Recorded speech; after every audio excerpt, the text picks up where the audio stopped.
নমস্কার, জীবনদীপে আপনাদেরকে স্বাগত। আজকে আপনারা শুনবেন শ্রদ্ধেয় মানিক বন্দ্যোপাধ্যায়ের পাশফেল।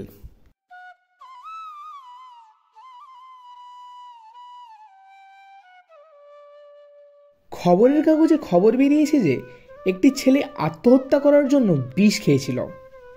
এখন সংকটাপন্ন অবস্থায় হাসপাতালে আছে। ছেলেটি IA পরীক্ষা দিয়েছিল। পরীক্ষার ফল প্রকাশিত হবার কয়েকদিন পরে সে বিষ খায়। নীরেন আর বিমল একসঙ্গে পরীক্ষার ফল জানতে যায়। এক কলেজ থেকে পরীক্ষা না দিলেও দুজনে তারা এক পাড়াতেই থাকে। ম্যাট্রিক তারা দিয়েছিল এক স্কুল থেকেই। এক কলেজে দুজনে সিট পায়নি। পাশের কৃতিত্বে অনেক তারতম্য ছিল দুজনের। নীরেন খুব ভালোভাবে পাশ করেছিল। বিমলের ফলটা সেরকম হয়নি। এবার কি হয় কে জানে। যে রেটে ছাত্রদের ফেল করিয়েছে ভাগ্যবিধাতারা। পাশের পার্সেন্টেজের খবর শুনে পিলে চমকে গিয়েছিল নীরেনেরও। কে জানে এই জন্যেই এবার প্রাণেশ একটু দমে গিয়েছিল কিনা। যেরকম আগ্রহ নিয়ে উদ্গ্রীব হয়ে ছেলের সঙ্গে ম্যাট্রিকের রেজাল্ট জানতে ছুটেছিল, এবার তার সেরকম কোনো লক্ষণ দেখা যায়নি। একটু আশ্চর্যই হয়ে গিয়েছে নীরেন। ভাবছে কিভাবে তাকে 2 বছর কলেজে পড়িয়েছে, পরীক্ষার খরচ জুগিয়েছে, সেটা তার অজানা নয়। মার গয়না বিসর্জন দিতে হয়েছে তাকে পড়িয়ে পাশ করাবার জন্য। অথচ এবার যেন পরীক্ষার ফলাফল জানবার জন্য তেমন ব্যাকুলতা তার নেই। আগ্রহ আর উৎকণ্ঠার অবশ্য অভাব নেই। ছেলের পাশ ফেলের খবর জানা সম্পর্কে তার পক্ষে উদাসীন হওয়া সম্ভব নয়, কিন্তু কেমন যেন স্তিমিত নিস্তেজ ভাব। শুধু প্রাণেশের নয়, বাড়ির সকলেরই ব্যাকুলতা যেন এবার অনেক কম। একটু চিন্তিত গম্ভীর ভাব সকলের। বিমল বলে, পাশের পার্সেন্টেজ জেনে ভড়কে গেছে। এত ছেলে কচুকাটা হয়েছে, তুই যদি না বাদ গিয়ে থাকিস। আমাদের বাড়িতে তো ধরেই রেখেছে আমি এবার নির্ঘাত কুপঘাত। তুই আবার যা অসুখে ভুগলি। বিমলের ফেল করার সম্ভাবনার কথা ভেবে নীরেন এবার একটু ভড়কে যায়। এতক্ষণ এদিকটাতে তার খেয়াল হয়নি। বিমলের সঙ্গে আসা উচিত হয়নি। যেরকম অল্প ছেলে এবার পাশ করেছে, তাতে বিমলের এবার সত্যিই পাশ করার আশা কম। যদি দেখা যায় সে পাশ করেছে আরও পারেনি, একসঙ্গে বাড়ি ফিরতে কি বিশ্রী লাগবে দুজনেরই। নিজের পাশের খবর জেনেও খুশি হবার উপায় থাকবে না। দেখা যায় অনুমান তার মিথ্যে হয়নি। সে পাশ করেছে এবং বিমল করেছে ফেল। মুখখানা ম্লান করে রাখতে হয় বিমলকে। আরও অনেকে যারা রেজাল্ট জানতে এসেছিল, ছাত্রছাত্রী এবং তাদের আত্মীয় বন্ধু, তাদেরও কারো মুখে যেন উল্লাসের ছাপ পড়েনি। নীরেনের মতো যে কজন সুখবর জেনেছে, তাদের সকলের সঙ্গেই যে বিমলের মতো ফেল করা বন্ধু আছে তা নয়, কিন্তু এত বেশি মুখে ক্ষোভ ও বেদনা ফুটেছে যে 2-4টি মুখের আনন্দের জ্যোতি হারিয়ে গেছে। পাস যারা করেছে তারাও এত ফেল করা ছেলে মেয়েদের মধ্যে অস্বস্তি বোধ করছে বই কি। বিমল একটু হাসে। হাসি তো নয়, যেন প্রাণের জ্বালার একটা ঝলক। বাস, স্টুডেন্ট লাইফ খতম হয়ে গেল। আর একবার খেপেছিস? এমন জানলে কলেজে ভর্তিই হতাম না। পড়ার নামে 2 বছর সকলের রক্ত শুষেছি, কেউ বাদ যায়নি, সবাইকে ভুগতে হয়েছে। বাচ্চা বোনটা তো মরেই গেল। আমার কলেজে পড়ার চাপ না থাকলে মরতো না, নিশ্চয়ই মরতো না। নীরেন ভয় পেয়ে যায়। যা ভেবেছিল ঠিক তাই হলো। বন্ধুর বিরাট ও বিকট ব্যর্থ তার আঘাতের প্রতিক্রিয়ার প্রথম ধাক্কাটা এখন তাকে সামলাতেই হবে। সে কাতরভাবে বলে, এতটা বাড়াস নে ভাই। এত ছেলে তো ফেল করেছে, একবার ফেল করলে কি হয়? পড়াশুনো জন্মের মতো খতম হয়। 2 বছর সকলের আর নিজের প্রাণপাত কষ্ট মাঠে মারা যায়। পাশ করলে পড়তাম, কোনো দিকে তাকাতাম না। রাত্রে বাবা ঘুমন কিনা, মার হার্ট ক্ষয় হচ্ছে কিনা, ভাই বোনেরা খেতে পারছে কিনা, কিচ্ছু চেয়ে দেখতাম না। কিন্তু এত করেও যখন ফেল করেছি, এ তামাশার মধ্যে আমি আর নেই। বিমলদের বাড়িটা আগে পড়ে। বাড়ির কাছাকাছি এসে বিমল বলে, মরিবাচি করে বাবা আরেকটা চান্স আমায় দেবেন। নিজেই হয়তো বলবেন, এত টাকা গেল, সময় গেল, এনার্জি গেল, আরেকটা বছর চেষ্টা করেই দেখো, নইলে তো সবটাই লোকসান। কিন্তু আমি আর পড়ছি না, এই জুয়া খেলার চান্স নিতে আমি আর রাজি নই। নীরেন চুপ করে থাকে। অস্বস্তি বোধ করতে করতে এতক্ষণে তার মনে হতে থাকে যে পাশ করে সে যেন সত্যি নৈতিক আর সামাজিক একটা অপরাধ করে বসেছে। মানুষের জীবন নিয়ে ভাগ্যের খেলার জুয়া আর জুয়া চুরিতে জিতে গেছে সে। বাড়ির সামনে এসে বিমল বলে, 1 মিনিটের জন্য আয়, খবর জানিয়ে যা। না ভাই, আজ নয়। কিন্তু বিমল একরকম জোর করেই নীরেনকে বাড়িতে ধরে নিয়ে যায়।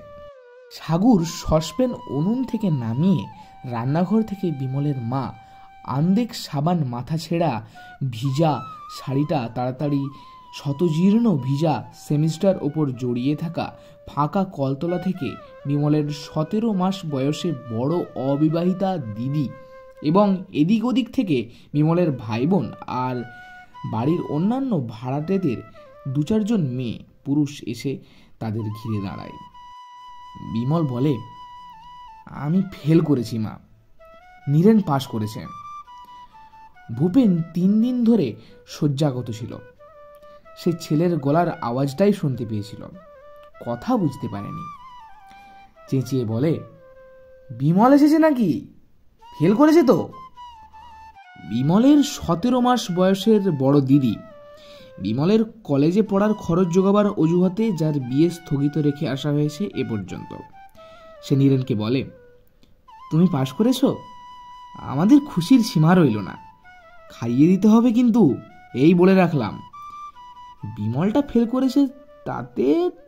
ঘরের ভিতর থেকে ভূপেন জরাক্রান্ত রুগ্ন ক্ষীণ শরীরের সবটুকু জোর খাটিয়ে আবার চেঁচিয়ে বলে, বিমল ফিরে এসেছে না? ফেল করেছে তো?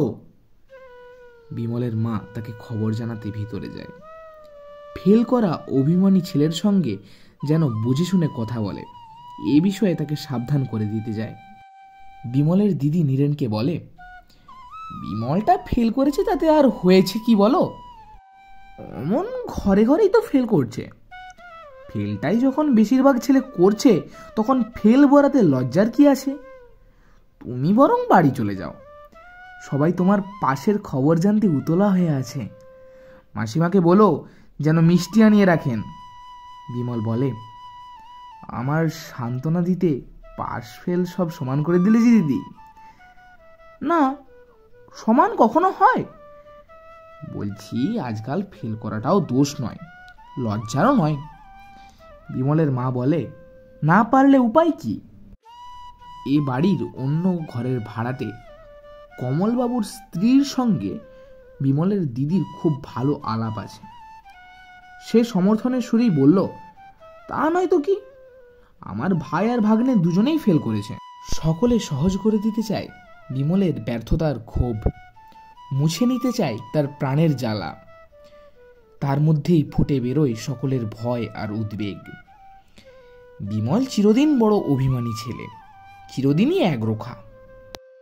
ফেল করার প্রতিক্রিয়ায় সে এখন কি করে বসে, এইটাই হয়েছে সকলের সবচেয়ে বড় দুর্ভাবনার কারণ। আরেকবার আরও জোরের সঙ্গে নিজেকে অপরাধী মনে হয় নীরেনের। একজনেরও এই পরীক্ষায় পাশ করা উচিত হয়নি। সামান্য কিছু ছেলে পাশ করেছে বলেই না বিমলের মতো গাদা গাদা ছেলের ফেল করাটা দাঁড়িয়েছে ফেল করায়। টলতে টলতে বিছানা ছেড়ে উঠে এসে ভূপেন দরজা ধরে দাঁড়ায়।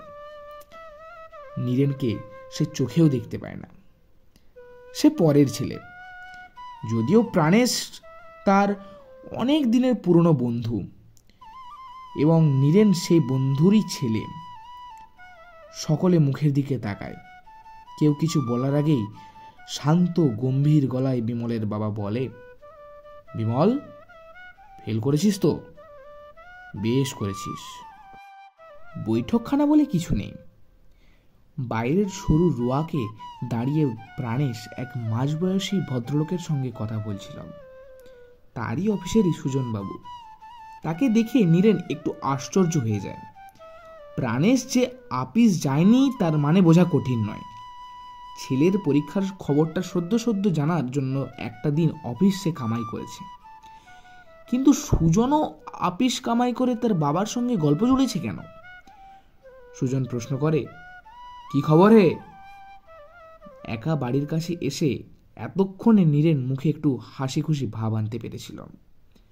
পাশ করার আনন্দের স্বাদ পাচ্ছিলাম। সুজনের প্রশ্নে তার মুখে হাসিতে ভরে যায়। পাশ করেছি। কিরকম পাশ করেছি শুনে সুজন বলে, বাহ, বাহাদুর ছেলে।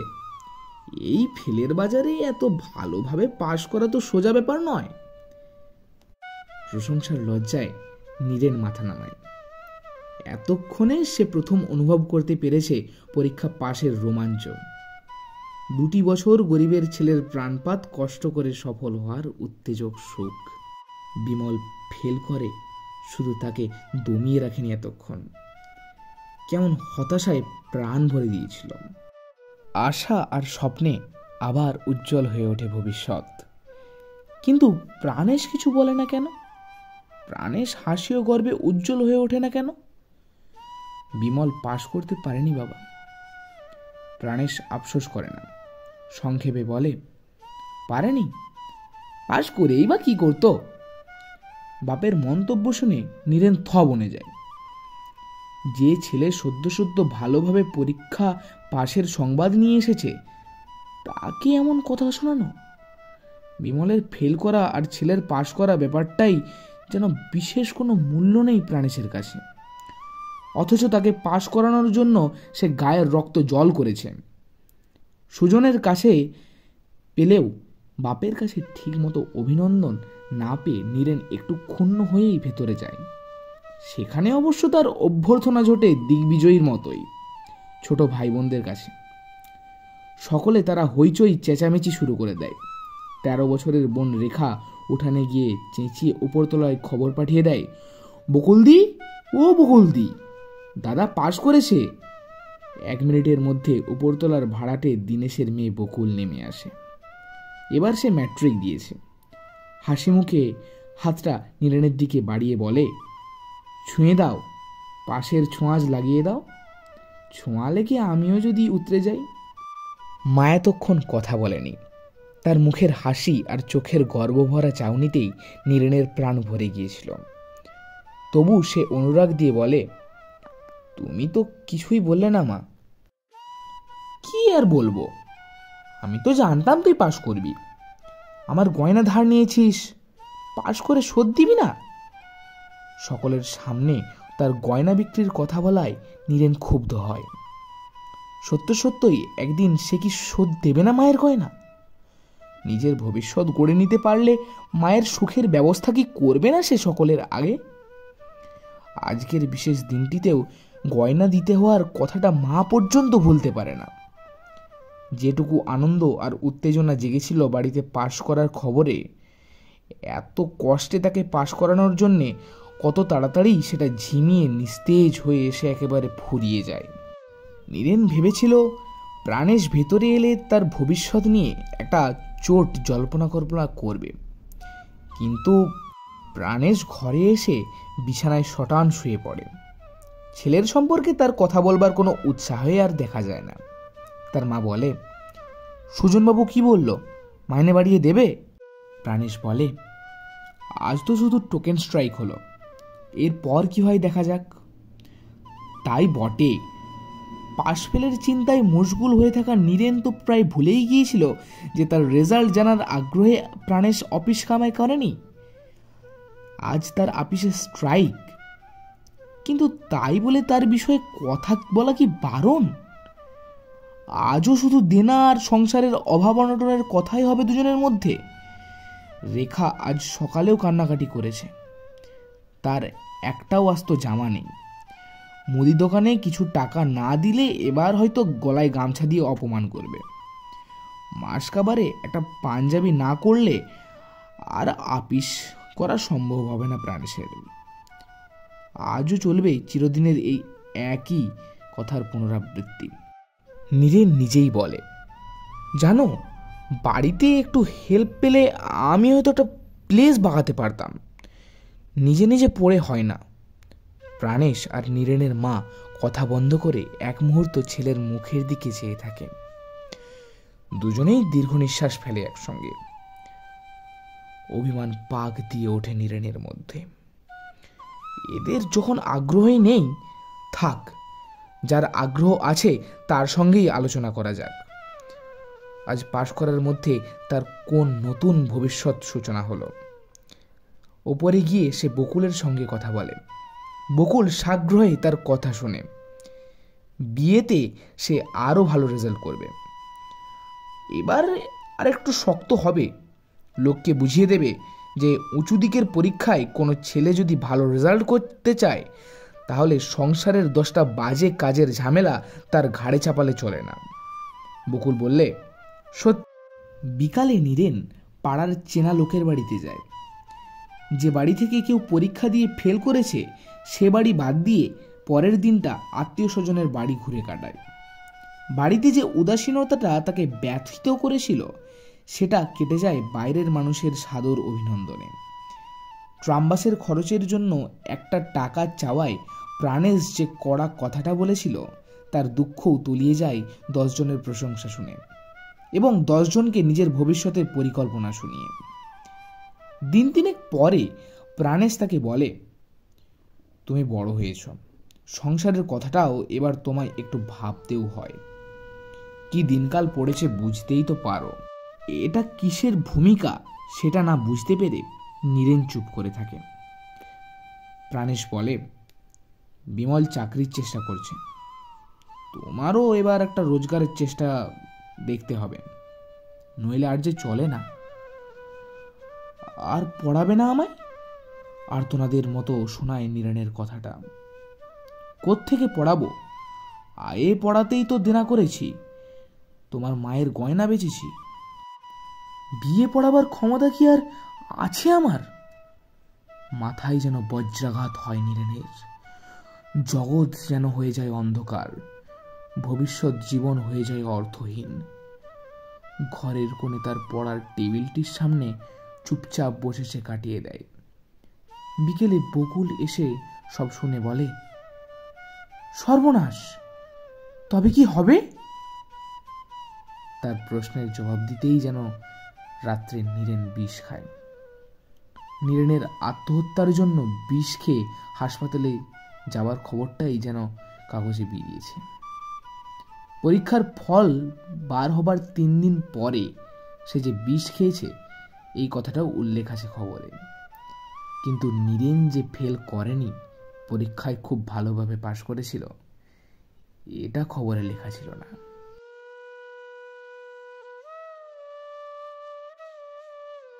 ভিডিওটি শেষ পর্যন্ত দেখার জন্য আপনাকে অসংখ্য ধন্যবাদ। ভিডিওটি যদি আপনার ভালো লেগে থাকে তাহলে অবশ্যই একটি লাইক, কমেন্ট ও চ্যানেলটা সাবস্ক্রাইব করে পাশে থাকা বেল আইকনটি বাজিয়ে দেবেন, যাতে আমাদের চ্যানেলের নিত্য নতুন ভিডিও সবার প্রথম পৌঁছে যায় আপনার কাছে।